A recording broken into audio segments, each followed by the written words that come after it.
रियासत में इंतखाबात की तैयारियां ज़ोरों शोर से जारी है, जिसके पेश नज़र पुलिस की जानिब से सख्त हिफाजती इंतज़ामात किए जा रहे हैं। इन दिनों कारोबार करने वाले अफराद को काफ़ी मुश्किलात का सामना करना पड़ रहा है। अगर लाखों रुपये साथ रखे जाए तो पुलिस चेकिंग के दौरान इन लाखों रुपयों को ज़ब्त कर रही है, जिससे कारोबार करने वाले अफराद को कई मुश्किलात का सामना करना पड़ रहा है। ऐसा ही फिर से एक वाक़या पेश आया। रात देर गए मदीना बिल्डिंग चौराहे के पास गाड़ियों की चेकिंग के दौरान पुलिस को 45 लाख रुपये बरामद हुए। हनीफ नामी शख्स, जिसकी एबिट्स पर टेक्सटाइल की दुकान है, इसके पास से 45 लाख रुपये बरामद हुए।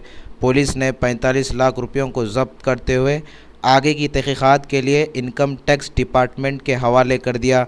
मीडिया से बातचीत करते हुए पुलिस के ओहदेदार ने यह बात बताई।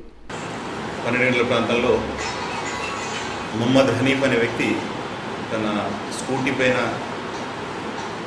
मदीना मीदकी वेल्तुंडगा मा टिकेट सिब्बंदी PSS Srinivas Reddy, SI traffic constable Arvind Singh वीళ్ళు చెక్ చేయడం జరిగింది। దాంట్లో అతని బ్యాగ్లో సుమారు 45,43,000 క్యాష్ దొరికింది। ఆయన్ని విచారించగా ఇది టెక్స్టైల్స్ బిజినెస్ ఉన్నట్టుగా హ్యాబిట్స్లో 2-3 రోజులు హాలిడేస్ ఉండడంతో ఈరోజే HDFC చార్మినార్ బ్రాంచ్లో డిపాజిట్ చేయడానికి తీసుకెళ్తున్నట్టు తెలిసింది।